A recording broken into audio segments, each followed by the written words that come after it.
أعوذ بالله من الشيطان الرجيم. بسم الله الرحمن الرحيم. إن الحمد لله نحمده ونستعينه ومن يهد له فلا مضل له ومن يضلل فلا هادي له، وأشهد أن لا إله إلا الله وحده لا شريك له، وأشهد أن محمدا عبده ورسوله. يا أيها الذين آمنوا اتقوا الله وقولوا قولا سديدا. رب اشرح لي صدري ويسر لي أمري واحلل عقدة من لساني يفقه قولي. أما بعد، السلام عليكم ورحمة الله وبركاته. யார் சிறந்த பெண் அப்படிங்கிற தலைப்பில் தான் நான் இன்னைக்கு உங்கள் முன்னாடி பேச போகிறேன். நம்ம எல்லாருக்குமே மோஸ்டாக தெரிஞ்ச ஒரு வசனம், யா ஐயுஹன்னாசு இன்னா ஹலகுனாக்கும் மின் தக்கரின் அவ் உன்சா. அல்லாஹ் சொல்கிறான், மனிதர்களே, நிச்சயமாக நாம் உங்களை ஒரு ஆண் ஒரு பெண்ணிலிருந்தே படைத்தோம். அல்லாஹ் ஒரு பெண்ணிலிருந்து தான் ஒரு ஆணையே படைச்சிருக்கான்.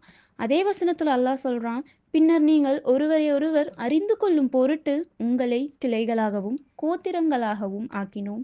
உங்களில் எவர் அல்லாஹுவை மிகவும் அஞ்சுபவராக இருக்கின்றாரோ அவர்தாம் அல்லாஹ்விடத்தில் நிச்சயமாக மிக்க கண்ணியமானவர். நிச்சயமாக அல்லாஹ் நன்கறிபவன், தெரிந்தவன். இந்த வசனத்தில் அல்லாஹ் 2 விஷயத்த சொல்கிறான். இந்த 2 விஷயத்துக்காக நம்மளை வேற வேற மாதிரி படைச்சிருக்கான். நம்ம எல்லாருக்கும் அந்த வல்லமை மிக்க அல்லாஹ் ஒரே மாதிரி கால்களையும் ஒரே மாதிரி கைகளையும் ஒரே மாதிரி முகங்களையும் ஒரே மாதிரி நிறங்களையும் தந்து படைச்சிருக்கலாம். ஆனால் அவன் நம்ம எல்லாத்தையுமே வேற வேற கலரில் வேற வேற சைஸில் படைச்சிருக்கான். ஏன்னா ஒரு ரீசன், நம்ம எல்லாரும் இன்னொருத்தங்களை அறிஞ்சுக்கணும். நான் நீங்கள் யார் அப்படின்னு சொல்லிட்டு கண்டுபிடிக்கிறதுக்காக அல்லாஹ் அந்த மாதிரி நம்மளை படைச்சிருக்கான். 2வது ரீசன் என்னன்னா, அல்லாஹ் தக்குவா யார்கிட்ட இருக்கு. இவங்க இப்போ நான் கருப்பாக இருக்கேன் அப்படின்னா என்னை அல்லாஹ் இந்த மாதிரி படைச்சிட்டானே அப்படின்னு சொல்லிட்டு நான் சோர்ந்து போயிடுறேனா அப்படிங்கிறத சோதிப்பதற்காகவும் நம்ம ஆண்களை பார்த்து அவங்களுக்கு இப்படி இருக்கு, நம்ம இப்படி இருக்கோம் அப்படின்னு சொல்லிட்டு இருக்கக்கூடியவர்களா இருக்கக்கூடாது அப்படிங்கிறதுக்காகவும் தான் அந்த வசனத்துல அல்லாஹ் சொல்றான், அத்துகோக்கும், உங்களில் தக்குவா உடையவர்கள் யார் அப்படிங்கிறதுக்காக தான் அல்லாஹ்விடத்துல தக்குவாவோட யார் இருக்கா, யார் அல்லாஹ்வை அஞ்சுபவராக இருக்காங்க, அல்லாஹ் என்னை எப்படி படைச்சிருந்தாலும் நான் அவன்கிட்ட தான் திரும்பி போவேன் அப்படின்னு யாரு எந்த நீயத்தோட அவங்க வாழ்றாங்க அப்படிங்கிறத சோதிக்கிறதுக்காக தான். அதே மாதிரி அல்லாஹ் முன்னாடி நம்ம போய் நிற்கும் போது, நான் கருப்பா இருக்கேனா, நான் வெள்ளையா இருக்கேனா, நான் யாரு, நான் ஒரு பொண்ணா, நான் ஒரு பையனான்னு சொல்லிட்டு அல்லாஹ் நிச்சயமா பார்க்கறது இல்லை. ஆனா அல்லாஹ் நம்மளை எப்படி பார்க்கறான், அவனுடைய படைப்பா பார்க்கறான், அவனுடைய ஒரு அடியானா தான் பார்க்கறானே தவிர நமக்குள்ள பார்க்கற மாதிரி நீ ஒரு பெண், உன்னால ஒண்ணுமே பண்ண முடியாது அப்படிங்கிற மாதிரி அல்லாஹ் ஒரு போதும் நம்மளை பார்க்க மாட்டேங்கிறான். அல்லாஹ் சொல்றான், இது கால ரப்புக லில் மலாயிகதி இன்னி ஜாயிலுன் ஃபில் அர்தி ஹலீஃபா. அல்லாஹ் சொல்றான், இங்க இருக்கிற மனிதர்களை ஹலீஃபாவா படைச்சிருக்கேன் இந்த உலகத்துக்கு அப்படின்னு சொல்றான். அல்லாஹ் இங்க நான் ஆண்களை தான் ஹலீஃபாவா படைச்சிருக்கேன் அப்படின்னு எந்த இடத்துலையுமே சொல்லலை. அல்லாஹ் நம்ம எல்லாத்தையுமே ஹலீஃபாவா தான் படைச்சிருக்கான். ஹலீஃபாவுடைய வேலை என்ன? மார்க்கத்தை எத்தி வைக்கணும், உண்மையை எத்தி வைக்கணும். நம்ம எல்லாத்தையும் அல்லாஹ் அந்த மாதிரி ஒருத்தங்களாக ஆக்கட்டும். இங்க அல்லாஹ் எந்த இடத்துலையுமே ஆண்களையும் பெண்களையும் பிரித்து கூறுபவனா இருக்கவே இல்லை. அல்லாஹ் நம்ம எதுக்காக படைச்சிருக்கான்? وَمَا خَلَقْنَا الْجِنَّ وَالْإِنسَ إِلَّا لِيَعْبُدُونَ. அல்லாஹுவை வணங்குவதற்காகத்தான் ஜின்களையும் மனிதர்களையும் அல்லாஹ் படைச்சிருக்கான். இங்க அல்லாஹ் அன்னாஸ் அப்படிங்கிற வார்த்தையை பயன்படுத்துறானே தவிர ஆண் பெண் அப்படின்னு சொல்லிட்டு தனியா எந்த வார்த்தையும் பயன்படுத்தல. மனிதர்களாக அவனுடைய படைப்பாக இருக்கிற நம்ம அல்லாஹுவை வணங்கணும். அதுதான் நம்மளுடைய மெயின் ஃபோக்கஸாகவே இருக்கணும். ஆனால் நம்ம எல்லாருமே அல்லாஹுவை ஒழுங்கான முறையில் வணங்குறோமா? நம்ம 5 நேர தொழுகையை பின்பற்றுறோமா?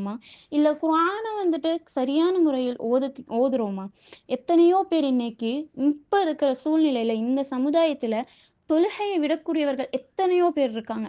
கேட்டால் எனக்கு நாளைக்கு எக்ஸாம் இருக்குது, எனக்கு வேலை இருக்குது அப்படின்னு சொல்லிட்டு தொழுகையை விடக்கூடிய எத்தனையோ பெண்கள் வந்துட்டு இந்த பூமியில வாழ்ந்துகிட்டு இருக்காங்க. தொழுகை எந்த காரணத்துக்காகவும் விடவே கூடாத ஒன்று. அது இருந்தா நம்ம ஒழுங்கா இருப்போம். அந்த குர்ஆன் நம்மளுக்கு எத்தனையோ செய்திகள சொல்லி தருது. குர்ஆன்ல இல்லாத ஒரு விஷயமுமே இல்ல. எப்படி வாழ்க்கைய நடத்தணும், எப்படி ஒருத்தவங்க கிட்ட பேசணும், எப்படி நம்ம ஒரு அந்நியான் கிட்ட பேசணும், நம்ம குடும்பத்துக்கிட்ட எப்படி இருக்கணும், ஒரு பெண்ணா எப்படி வாழணுங்கிறதுக்கான ஒரு கைட் குர்ஆன்.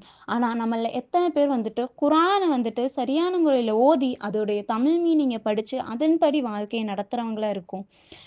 அதே மாதிரி எத்தனையோ ஹதீஸ கேட்குறோம். ஆனா யாரும் அத பின்பற்றுறோமா அப்படின்னா, அது ஒரு கேள்விக்குறியா இருக்கே தவிர, நம்ம வந்துட்டு அத சரியான முறையில பின்பற்றி வாழக்கூடியவர்களா இல்ல. அல்லாஹ் நம்ம அனைவரையும் சிறந்த முறையில் சுன்னாஹ்வையும், குர்ஆனையும் பின்பற்றி வாழக்கூடியவர்களாக ஆக்கணும். அல்லாஹ்வ எல்லா விஷயத்துலயுமே நினைவு கூரணும். அல்லாஹ்வ நினைவு கூரணும் அப்படிங்கிறது குர்ஆன் ஓதுறது மட்டும் இல்ல. தொழுகையில நிக்கிறது மட்டும் இல்ல. திக்ர் எடுக்கிறது மட்டும் இல்ல. ஒவ்வொரு விஷயத்தையுமே அல்லாஹ் கிட்ட ஷேர் பண்றவங்களா இருக்கணும். நான் சும்மா நடந்துட்டு இருக்கும்போது, "அல்லாஹ் இன்னைக்கு என்ன ஆச்சு தெரியுமா?" அப்படின்னு ஒரு ஃப்ரெண்டு கிட்ட எப்படி நம்ம ஷேர் பண்ணுவோமோ, அத எல்லாத்தையுமே அல்லாஹ் கிட்ட ஷேர் பண்ணணும். ஒவ்வொரு நிமிஷமுமே அல்லாஹ் நம்மள பார்த்துக்கிட்டு இருக்கான். அவன் வந்துட்டு நம்மள எந்த இடத்துலயும் பார்க்காம இருக்க மாட்டான். நம்ம எந்த ஒரு அறையில தனியா இருந்தாலுமே 2வது ஆளா அல்லாஹ் இருக்கான். 2 ஆளுங்க இருக்காங்கன்னா 3வது ஆளா அல்லாஹ் இருக்கான். 3 ஆளுங்க இருக்காங்கன்னா 4வது ஆளா அல்லாஹ் அங்க இருக்கான். அல்லாஹ் நம்மள ஒரு நிமிஷமும் கூட அல்லாஹ் நம்மள பிரிஞ்சு போகவே மாட்டான். அல்லாஹ் நம்மளுடைய நரம்புகள விட நெருக்கமா தான் இருக்கான். அந்த நிலையில நம்ம அல்லாஹ்வ எப்பவுமே நினைவு கூரக்கூடியவர்களா இருக்கணும். நம்ம வந்துட்டு ஒரு சிறந்த பெண் ஆகணும்னா, நம்மளோட ஈமான நம்ம வலுப்படுத்திக்கணும். எந்த சூழ்நிலையில் இருந்தாலும் சரி, நான் தொழுகைய வந்துட்டு விடமாட்டேங்கிற ஒரு நோக்கம் நம்மகிட்ட இருக்கணும்.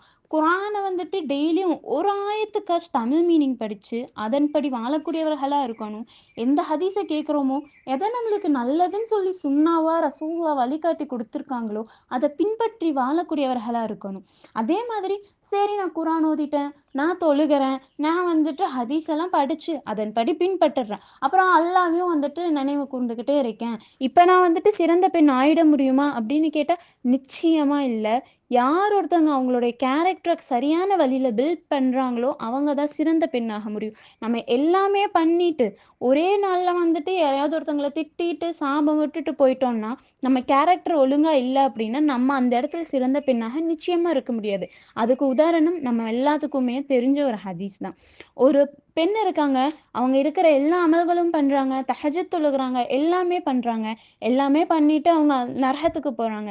ரசூலுல்லாஹ் கிட்ட கேட்குறாங்க, "ஏன் ரசூலுல்லாஹ் இவங்க நரகத்துக்கு போறாங்க? இவங்க தான் எல்லா அமல்களுமே பண்ணாங்களே!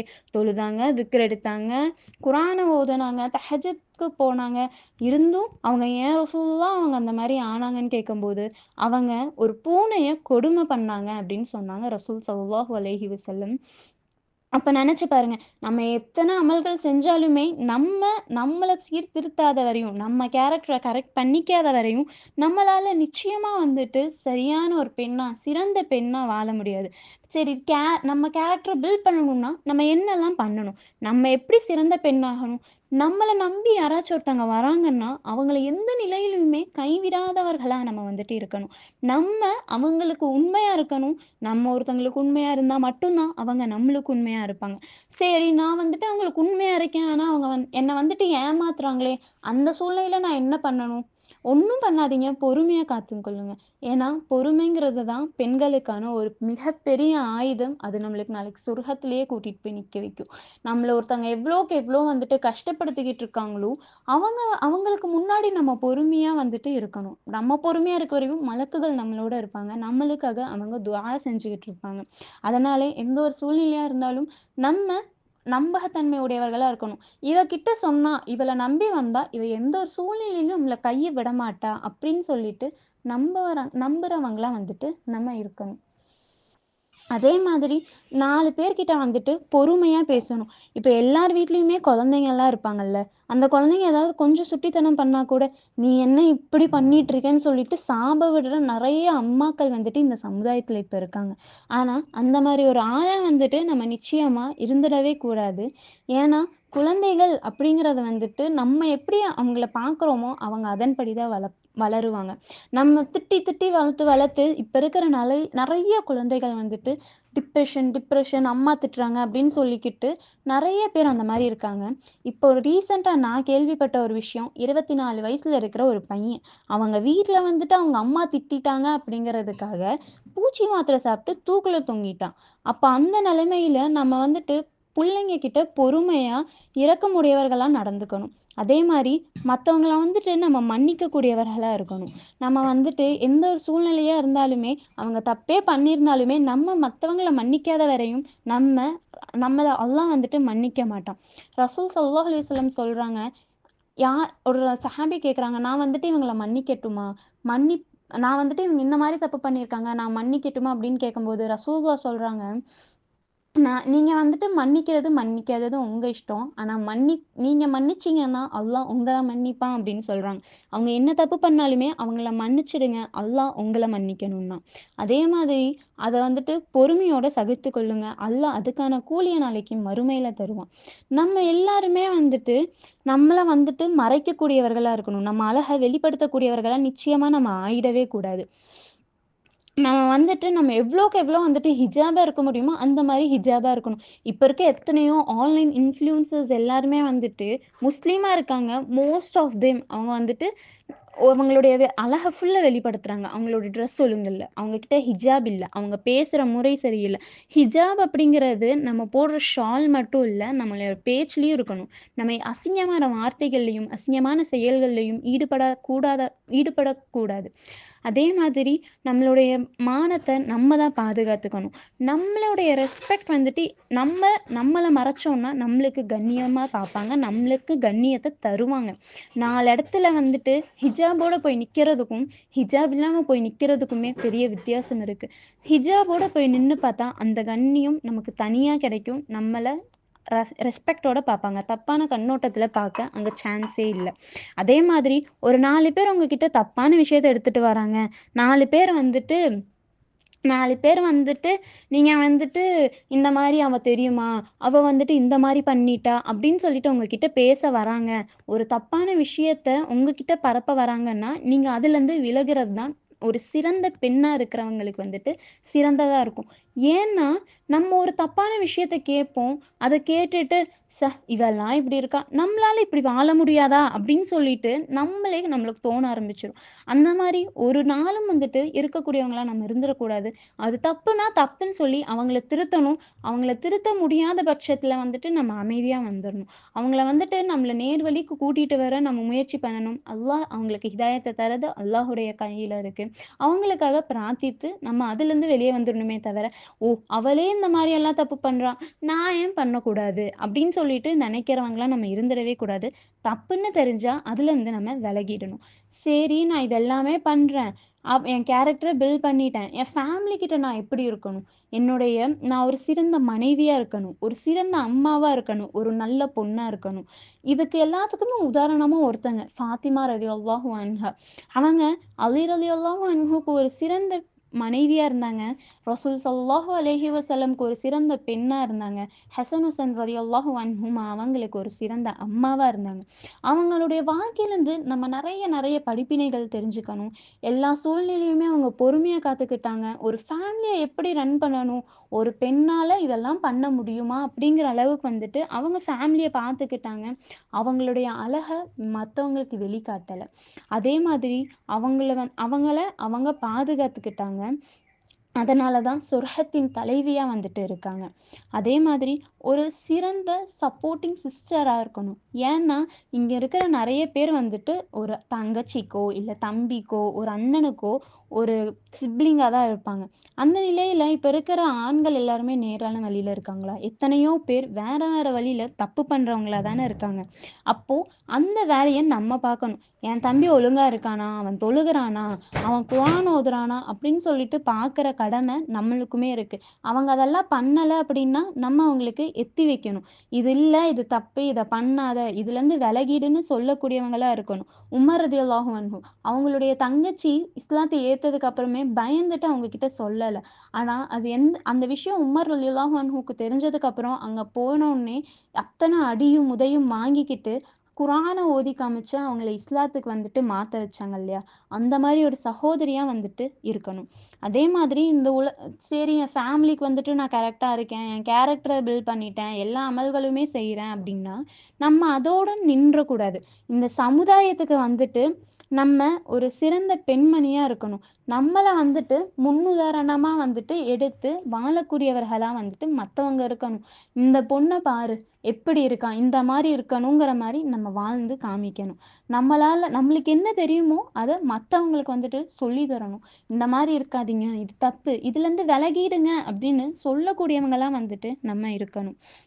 அதே மாதிரி இதெல்லாமே முடிச்சுட்டோம் அப்படின்னா, சரி நான் தொழுகிறேன், எல்லாமே முடிஞ்சிருச்சு. இதுக்கு மேல நான் என்னப்பா தெரிஞ்சுக்கிறதுக்கு அப்படின்னு சொல்லிட்டு உட்கார்ந்துறக்கூடாது. ஏன்னா, இந்த உலகத்துல வந்துட்டு கத்துக்க வேண்டிய விஷயம் எவ்வளவோ இருக்கு. மார்க்க கல்வி அப்படிங்கிறது அதையும் விட பெருசு. அல்லாஹ் குர்ஆன்ல சொல்றான், இந்த கடல் ஃபுல்லா மையா இருந்து மரங்கள் எல்லாம் கோள்க பேனாவா இருந்தா கூட இத வந்துட்டு எழுதி முடிக்க முடியாது. அவ்ளோ அ விஷயம் இருக்கு நம்ம இஸ்லாத்த பத்தி தெரிஞ்சுக்கிறதுக்கு. ஸோ, நம்ம மரணிக்கிற வரையுமே இஸ்லாத்த பத்தி படிச்சுக்கிட்டே இருக்கணும். இது என்ன? இது என்ன? இந்த விஷயம்னா ஏன்? அப்படின்னு சொல்லிட்டு ஒவ்வொரு விஷயத்தையுமே ஆராய்ந்து, ஆராய்ந்து படிக்கக்கூடியவர்களா இருக்கணும். நம்மளுடைய இல்ம வந்துட்டு நம்ம அதிகப்படுத்தக்கூடியவர்களா இருக்கணும். எந்த ஒரு சூழ்நிலையுமே வந்துட்டு நம்மளுடைய அறிவ தேடலருந்து விலகிடவே கூடாது. முக்கியமா அறிவ வந்துட்டு பெறுறதுக்கு வெட்கப்படக்கூடாது.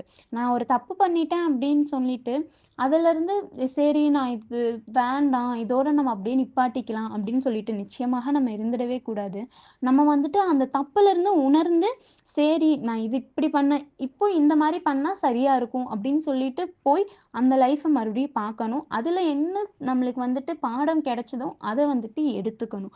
அதே மாதிரி எல்லாருக்குமே ஒரு பாஸ்ட் லைஃப் இருக்கும். ஒண்ணு நம்ம வந்துட்டு ஏதாவது ஒரு தப்பு பண்ணியிருப்போம். அப்படி இல்லன்னா தொழுகாம இருந்திருப்போம். இல்ல வேற ஏதாவது விஷயங்கள்ல ஈடுபட்டிருப்போம். அந்த மாரி விஷயங்கள் ஏதாவது இருந்துச்சு அப்படின்னா, அதிலிருந்து விலகி அந்த பாஸ்ட்ல என்ன லெசன் கிடைச்சுச்சு? சரி நான் அந்த மாரி தப்பு பண்ணேன்ல. அப்ப என்னை எல்லாரும் எப்படி பார்த்தாங்க? என்னை எவ்ளோ அசிங்கப்படுத்துனாங்க? அப்படிங்கிறத வந்துட்டு தெரிஞ்சுக்கிட்டு தெரிஞ்சுக்கிட்டு நம்ம அதிலிருந்து விலகக்கூடியவர்களா இருக்கணும். நம்ம வந்துட்டு சரி இத வந்துட்டு மறுபடியும் ஒரு டைம் ட்ரை பண்ணி பார்க்கலாம். தப்பு தான. இப்போ வந்துட்டு கரெக்ட்டா வந்துருச்சுன்னா, தப்பு எப்பவுமே தப்பா தான் இருக்கும். அது வந்துட்டு ஒரு டைமுமே வந்துட்டு கரெக்ட் ஆகவே முடியாது. ஸோ பாஸ்ட்ல ஏதாவது நடந்துருச்சுன்னா, அதுலேருந்து பாடத்த பெற்றுக்கொள்ளணுமே தவிர, மறுபடியும் அதே பாஸ்ட்குள்ள போய் விழக்கூடாது. அதே மாதிரி நம்ம வந்துட்டு எப்பவுமே வந்துட்டு இஸ்லாத்த தெரிஞ்சுக்கிட்டு ஆர்வமுடையவர்களா இருக்கணும். எந்த ஒரு சூழ்நிலையுமே வந்துட்டு நம்ம தொழுகிறதையோ, குரான் ஓதுறதையோ வந்துட்டு விட்டுடவே கூடாது. இப்போ நெறைய பேர் சொல்றாங்க, "நான் வேலைக்கு போறேன், என்னால தொழுக முடியல. நான் வேலைக்கு போறேன், அதனால எனக்கு குரான் எப்படி ஓதணும்னு தெரியாது. நான் கத்துக்க எனக்கு டைமே இல்ல." அப்படின்னு சொல்லிட்டு சொல்ற நெறைய பெண்கள் இந்த சமுதாயத்துல இருக்காங்க.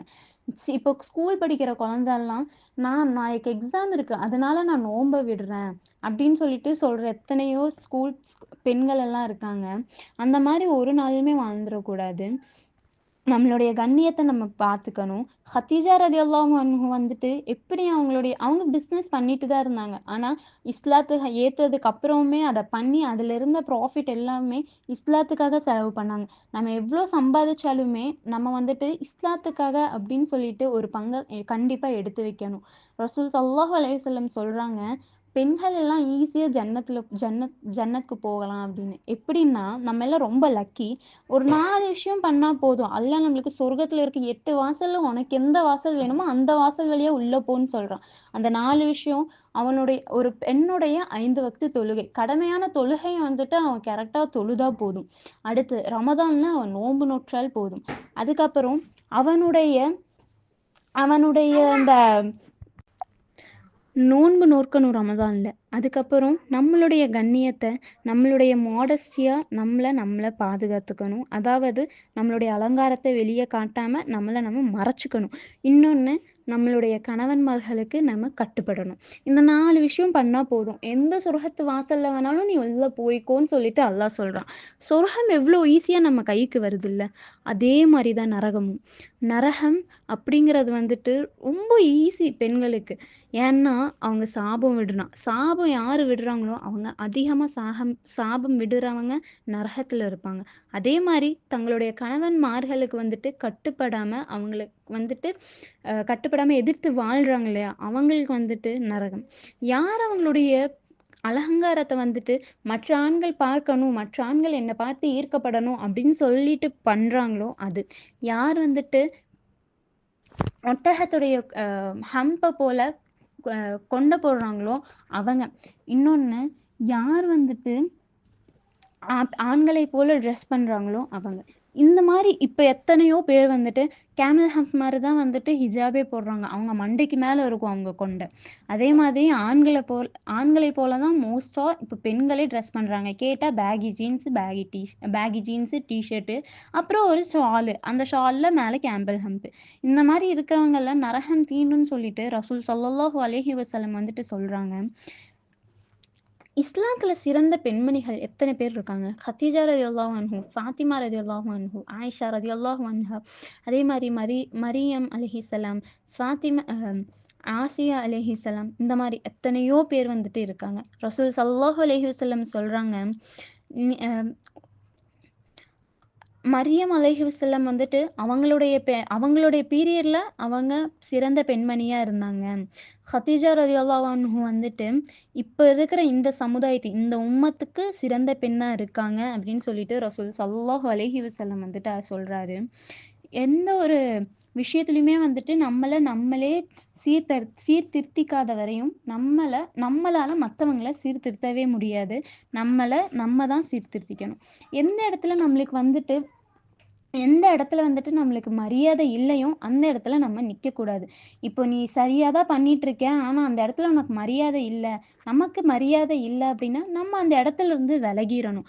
அதே மாதிரி நம்ம அ பொறுமையா பேசக்கூடியவர்களா இருக்கணும். எதுக்கு எடுத்தாலுமே சிடுன்னு எரிஞ்சு விழுந்துட்டு, எல்லாத்தையுமே வந்துட்டு ஒரு அ சாபம் குடுக்குற வகையில பேசிட்டு, அப்புறம் தகாத வார்த்தைகளால திட்டிட்டு இருக்கக்கூடியவங்களா நம்ம இருந்துடவே கூடாது. முக்கியமா ஆண்கள் கிட்ட நம்ம கொஞ்சி கொழஞ்சு பேசவே கூடாது. நம்ம ஆண்கள் கிட்ட வலிஞ்சு பேசுனா அவங்க நம்மள பார்த்து அட்ராக்ட் ஆவாங்க. ஸோ, அதனால அவங்க கிட்ட அந்த மாரி பேசக்கூடாது. ஆனா, இப்ப எத்தனையோ பேர் மார்க்கெட்ல வந்துட்டு பார்கிங் பண்றேங்கிற பேர்ல வந்துட்டு அப்படிதான் பேசிட்டு இருக்காங்க ஆண்கள் கிட்ட. "அண்ணா ரூ. 100 தானண்ணா, தாங்கண்ணான்னு" இழுத்து இழுத்து அந்த மாரி பேசுறாங்க. எந்த ஆண் முன்னாடி நம்ம வளைஞ்சு கொளஞ்சு பேசக்கூடாதுன்னு அல்லாஹ் சொல்றானோ, அதே ஆண் முன்னாடி தான் இப்ப பெண்கள் எல்லாருமே பேசிட்டு இருக்காங்க. புறம் பேசுறது. எத்தன பெண்கள் வந்துட்டு இப்ப புறம் பேசிக்கிட்டு இருக்காங்க. ஒரு 4 பேர் ஒரு இடத்துல உட்கார்ந்தா போதும். பேசுன்னு பேசுவாங்க. இவ இப்படி, அவ அப்படி, இவ இப்படி போனா உனக்கு தெரியுமா? இவ அந்த மாரி இருக்கா உனக்கு தெரியுமா? இவலாம் ஒரு பொண்ணா? இவன்லாம் வந்துட்டு இப்படி எல்லாம் வாழ்றா அப்படின்னு சொல்லிட்டு அவங்களுக்கு தேவையே இல்லாத விஷயத்தெல்லாம் வந்துட்டு பத்தி புறம் பேசிக்கிட்டு இருக்காங்க. நம்ம வாழ்க்கையில என்ன நடக்குதுன்னு சொல்லிட்டு பார்க்கணுமே தவிர, மற்றவர்களுடைய வாழ்க்கையில என்ன நடக்குதுன்னு பத்தி பேசி நம்மளுக்கு எந்த ஒரு பிரயோஜனமுமே இல்ல. அவங்க வாழ்க்கை அவங்க பார்த்துக்க போறாங்க. நான் நாளைக்கு அல்லாஹ் கிட்ட போய் நான் எப்படி வாழ்ந்தேன்னு சொல்லிட்டு தான் கணக்கு சொல்லணும். நான் தொழுதேனா, நான் வந்துட்டு நோன்பு நோற்றேனான்னு பத்தி கணக்கு சொல்லணுமே தவிர, நான் வந்துட்டு இவன் ஏன் தொழுகலன்னு சொல்லிட்டு அல்லாஹ் நாளைக்கு என்கிட்ட வந்து கேட்க மாட்டான். நம்மளுடைய கணக்க பத்தி நம்ம யோசிக்கக்கூடியவங்களா இருக்கணும். ரசூல் ஸல்லல்லாஹு அலைஹி வஸல்லம் மெஹ்ராஜ் பயணத்துல போயிட்டுருக்கும்போது, நரகத்துல அதாவது உலோகத்தால ஆன நகங்கள வச்சு பெண்கள் அவங்களுடைய முகத்தையும், கழுத்தையும் கீறிக் கொண்டிருந்தாங்களாமா. அப்போ ரசூல் ஸல்லல்லாஹு அலைஹி வஸல்லம் கேட்டாங்களாமா, "ஏன் இவங்க இந்த மாரி பண்ணிட்டு இருக்காங்க?" அப்படின்னு சொன்னா, இவங்க தான் வந்துட்டு புறம் பேசினவங்க. புறம் பேசுறவர்களுக்கு கேடு தான். ஏன்னா அல்லாஹ் குர்ஆன்லயே சொல்லி காமிக்கிறான். "வயலுல் லிக்குல்லி ஹுமஸத்தில் லுமஸா" யார் வந்துட்டு புறம் சொல்றாங்களோ அவங்களுக்கு நரகம் தான் அப்படின்னு சொல்லிட்டு அல்லாஹ்வே குர்ஆன்ல வந்துட்டு சொல்றான். ஸோ புறம் பேசுறதுலேருந்து நம்ம எல்லாருமே விலகி இருக்கணும். அதே மாதிரி நம்ம வந்துட்டு நம்ம மத்தவங்களுக்கு நன்றியுடையவர்களா இருக்கணும். எந்த விதத்துல இருந்தாலும் சரி, அவங்க நம்மளுக்கு ஹெல்ப் பண்ணியிருக்காங்க அப்படின்னா, அவங்களுக்கு நிச்சயமா நம்ம நன்றியுடையவர்களா இருக்கணும். எந்த ஒரு சூழ்நிலையிலுமே அத வந்துட்டு இல்ல எனக்கு இதெல்லாம் பண்ணவே இல்ல அப்படின்னு சொல்லிட்டு வந்துரக்கூடாது. ஆனா, இப்ப இருக்கிற பெண்கள் மோஸ்ட்டா அப்படிதான் இருக்காங்க. நம்ம நம்ம ஏதாவது ஒண்ணு குடுத்தோம்னா, நம்ம கிட்ட வந்துட்டு, "நீ இப்படிதான், ரொம்ப தேங்க்ஸ். நீ இல்லன்னா என்ன பண்ணியிருப்பேன்னு தெரியாதுன்னு" சொல்லிட்டு நம்ம கிட்ட பேசிட்டு, பின்னாடி போய் என்னமோ இவ மாதிரி எனக்கெல்லாம் தரா அப்படின்னு சொல்லி காமிக்கிறாங்க. நிச்சயமா அந்த மாரி வாழக்கூடியவர்கள்லாம் நம்ம இருந்துடவே கூடாது. ஒரு சிறந்த பெண் அப்படி இருக்கவும் மாட்டாங்க. அதே மாதிரி எந்த ஒரு சூழ்நிலையிலுமே வந்துட்டு இல்ம கத்துக்கிறத விட்டுறவே கூடாது. அத வந்துட்டு இல்மு நம்மள தேடி வர வர தான் நம்ம வந்துட்டு கரெக்ட் ஆயிக்கிட்டே இருப்போம். ஒரு விஷயத்த ஒரு டைம் படிச்சுட்டு விட்டுட்டோம்னா, நம்ம அத மறந்துடுவோம். ஆனா அத திருப்பி, திருப்பி, திருப்பி, திருப்பி அத ஆராய்ந்து படிச்சுக்கிட்டு இருக்கிற வரையும் தான் நம்ம வந்துட்டு நேரான வழியில இருப்போம். அதே மாதிரி எமோஷனலா நம்ம எல்லாருமே ரொம்ப ஸ்ட்ராங்கா இருக்கணும். ஏன் அப்படின்னு கேட்டா, நம்ம வந்துட்டு பெண்கள் இந்த சமுதாயத்துல எத்தனையோ பிரச்சனைகள வந்துட்டு சமாளிச்சுக்கிட்டு இருக்காங்க. எத்தனையோ சங்கடங்களையும், எத்தனையோ விஷயத்துல வந்துட்டு பெண்கள் ஈடுபட்டுக்கிட்டு இருக்காங்க. அதெல்லாம் வந்துட்டு பார்க்கும்போது நம்மளுக்கே கஷ்டமா இருக்கும். நம்மளுமே அனுபவிச்சுக்கிட்டு தான் இருப்போம். நம்மளுமே ஒரு விக்டிமா தான் அந்த இடத்துல இருக்கோம். அப்படிங்கும்போது நம்ம வந்துட்டு ஸ்ட்ராங்கா இருக்கணும். ஃபேமிலி இஷ்யூஸா இருக்கட்டும், இல்ல வெளிய இருக்கட்டும், எந்த இடத்துலயும் நம்மளுடைய எமோஷன்ஸ வெளிய காட்டிடவே கூடாது. இப்ப நான் எவ்ளோ ஸ்ட்ராங்கா இருக்கேன் அப்படின்னு சொல்லிட்டு நம்ம வந்துட்டு என்ன ஆனாலும் சரி, சிரிச்சுக்கிட்டு அத கவர் அப் பண்ணிட்டு போயிடணுமே தவிர, இல்ல எனக்கு இப்படின்னு சொல்லிட்டு எல்லார்கிட்டயுமே அத ஷேர் பண்ணிக்கிட்டு இருக்கவே கூடாது. அத ஷேர் பண்றதுக்கு தகுதி இருக்க ஒரே ஒருத்தன் வந்துட்டு அல்லாஹ் மட்டும் தான். அவன் மட்டும் தான் வந்துட்டு அந்த நம்மளுக்கு என்ன வலி இருக்கோ அத புரிஞ்சுகிட்டு, அதுக்கு என்ன குடுக்கணுமோ அத குடுப்பான். மனிதர்கள் கிட்ட சொன்னோம் அப்டின்னா, அவங்க "ஓ! அப்படியா?" அப்படின்னு சொல்லிட்டு போயிடுவாங்களே தவிர, நம்மளோட அவங்க லைஃப் லாங் நிப்பாங்களான்னா நிச்சயமா இல்ல. ஸோ எமோஷனலா நம்ம ஸ்ட்ராங்கா இருக்கணும். இப்போ சிறந்த பெண் யார்? 5 வக்து தொழுகைய தொழுகணும், குரான் ஓதணும், அதே மாதிரி பொறுமையா இருக்கணும், ஹதீஸ படிச்சோம்னா அத பின்பற்றி வாழக்கூடியவர்களா இருக்கணும். அல்லாஹ்வ நினைவு கூரணும். நல்ல கேரக்டர வந்துட்டு பில்ட் பண்ணிக்கணும். ஃபேமிலி ரிலேஷன்ஷிப்ஸ் அப்புறம் சோஷியல் ரிலேஷன்ஷிப்ஸ் இது எல்லாத்துலயும் நல்ல முறையில இருக்கணும். அளவு மீறி போயிடக்கூடாது. சோஷியல் அப்படிங்கும்போது பெண்களுக்கு நம்ம பெண்ணா இருக்கோம். பெண்களுக்கு எத்தி வைக்கணும். ஆண்கள் கிட்ட போய் வலிஞ்சு நிக்கக்கூடியவங்களா இருக்கக்கூடாது. அந்த காலத்து பெண்கள் எத்தன பேர் சிறந்த பெண்மணிகளா வாழ்ந்திருக்காங்களோ, அவங்கள ஒரு முன்னுதாரணமா எடுத்துக்கிட்டு, நம்ம சிறந்த முறையில வந்துட்டு வாழணும். அதே மாதிரி எந்த ஒரு இடத்துலயும் நமக்கு மரியாதை இல்ல அப்டின்னா, அந்த இடத்துலருந்து விலகிடணும். நம்ம மத்தவங்களோட பொறுமையா பேசணும். மத்தவங்க கிட்ட சிடு சிடுன்னு பேசக்கூடாது. நம்ம எப்படி வாழணும் அப்படிங்கிறத நம்ம தான் முடிவு பண்ணணும். அப்புறம் ஒரு சின்ன சம்பவம். ஒரு ரசூல் ஸல்லல்லாஹு அலைஹி வஸல்லம் வந்துட்டு ஃபாத்திமா ரலியல்லாஹு அன்ஹு கிட்ட பேசிட்டு இருந்தாங்களாமா. அப்போ ஃபாத்திமா ரலியல்லாஹு அன்ஹு கேட்குறாங்க, "யா ரசூலுல்லாஹ் யார் சொர்க்கத்துல வந்துட்டு முதல் முதல்ல நுழைவாங்க?" அப்படின்னு கேட்கும்போது, ரசூல் ஸல்லல்லாஹு அலைஹி வஸல்லம் சொல்றாங்க, "ஒரு விறகு வெட்டியின் மனைவி" அப்படின்னு சொல்லுவாங்க. ஏன் ஏன் அவங்க சொர்க்கத்துல வந்துட்டு ஃபர்ஸ்ட்டு போறாங்க அப்படின்னு சொல்லி கேட்கும்போது, "அவங்க வீடு உங்க வீட்டு பக்கத்துல தான் இருக்கு. நீங்க போய் பாருங்கன்னு" சொல்லிட்டு ரசூலுல்லாஹ் சொல்லிடுறாங்க. அப்போ ஃபாத்திமா ரலியல்லாஹு அன்ஹா என்ன பண்றாங்கன்னா, அவங்க வீட்டுக்கு போறாங்க. அவங்களுடைய கணவனும் அதாவது அலி ரலியல்லாஹு அன்ஹும் வந்துட்டு அவங்களோட போறாங்க. போயி கதவ தட்டுறாங்க. அவங்க வந்துட்டு கதவ தொறக்கல. கதவ மறுபடியும் தட்டுறாங்க. யாருன்னு கேட்கறாங்க உள்ள இருக்கிறவங்க. அதுக்கு ஃபாத்திமா ரலியல்லாஹு அன்ஹு, "நான் வந்துட்டு ரசூல் ஸல்லல்லாஹு அலைஹி வஸல்லம் உடைய மகள் வந்திருக்கேன். என் கணவர் அலி ரலியல்லாஹு அன்ஹு வந்துட்டு வந்திருக்காங்க."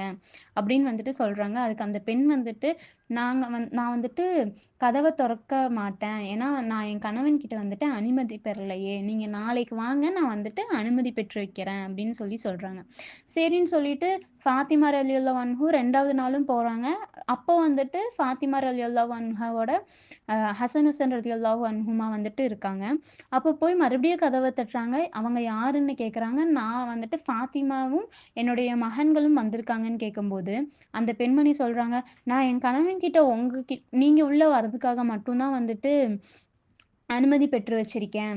நான் வந்துட்டு அவங்கள இப்ப எப்படி உங்களால உள்ள கூப்பிட முடியும்? நீங்க நாளைக்கு வாங்க அப்படின்னு சொல்லி அனுப்பிச்சு விட்டுர்றாங்க. அதே மாரி ஃபாத்திமா ரலியல்லாஹு அன்ஹு 3வது நாளுமே வந்துட்டு உள்ள வராங்க. 3வது நாளுமே வந்துட்டு கதவ தட்டுறாங்க. அப்போ ஃபாத்திமா ரலியல்லாஹு அன்ஹா மட்டும் தான் இருக்காங்க. அப்போ உள்ள போய் உட்கார்றாங்க. அப்போ நான் என் கணவன்கிட்ட அனுமதி பெற்றுக்கிட்டேன் அப்படின்னு சொன்னாங்க. அவங்களுடைய அனுமதி இல்லாம நான் எதையுமே பண்ண முடியாது அப்படின்னு சொல்றாங்க. அதுக்கப்புறம் அ அவங்க கணவன் சொல்லியிருக்காங்க, "முஹம்மது நபி ஸல்லல்லாஹு அலைஹி வஸல்லம் அவங்களுடைய குடும்பத்தினர் யார் வந்தாலுமே அவங்களுக்காக கதவ அப்படின்னு சொல்லியிருக்காங்க. அப்புறம் அசர் பாங்கு தராங்க. அசர் 2 பேருமே ஒண்ணா சேர்ந்து தொழுகுறாங்க. தொழுது முடிச்சதுக்கப்புறம் ஃபாத்திமா ரலியல்லாஹு அன்ஹா வந்துட்டு ஒரு ஓரமா உட்காந்துக்கிறாங்க. அந்த பெண்மணி வந்துட்டு அல்லாஹ் கிட்ட பிரார்த்திக்கிறாங்க, "யா அல்லாஹ் நான் செய்ற பணிவிடை எல்லாமே என் கணவன் வந்துட்டு அதில திருப்தி அடையணும். என் கணவனுக்கு வந்துட்டு அந்த பணிவிடை எல்லாமே பிடிக்கணும்." அப்படின்னு சொல்லிட்டு பிரார்த்திக்கிறாங்க. இதெல்லாம் முடிஞ்சு ர ஃபாத்திமா ரலியல்லாஹு அன்ஹுமே வந்துட்டு ரசூல் ஸல்லல்லாஹு அலைஹி வஸல்லம் கிட்ட வராங்க. வந்து இந்த மாரி சொல்றாங்க. இந்த மாரி போனேன், இந்த மாரி நடந்துச்சு அப்படின்னு சொல்லிட்டு நபிகிட்ட வந்துட்டு எல்லாத்தையும் ஷேர் பண்றாங்க. அப்ப வந்துட்டு நபி ஸல்லல்லாஹு அலைஹி வஸல்லம் சொல்றாங்க, "நீ சொர்க்கத்துடைய தலைவி ஃபாத்திமா. நீ உள்ள போகும்போது ஒட்டகத்துல நீ உள்ள போன அப்படின்னா, அந்த ஒட்டகத்துடைய கயிற புடிச்சு அந்த ஒட்டகத்த கூட்டிட்டு போற பெண்மணியா அந்த பெண்மணி தான் இருப்பாங்க. அந்த பெண்மணி தான் அந்த சொர்க்கத்துல முதலாளா நுழைவாங்க" அப்படின்னு சொல்லிட்டு சொல்றாங்க. அப்போ இந்த இடத்துல ஒரு கணவனுக்கு நம்ம எப்படி கட்டுப்பட்டு வாழணுங்கிறத வந்துட்டு நம்மள வந்துட்டு தெரிஞ்சுக்கணும். எந்த ஒரு சூழ்நிலையிலும் வந்துட்டு கணவன வந்துட்டு மதிக்காம போயிடக்கூடாது.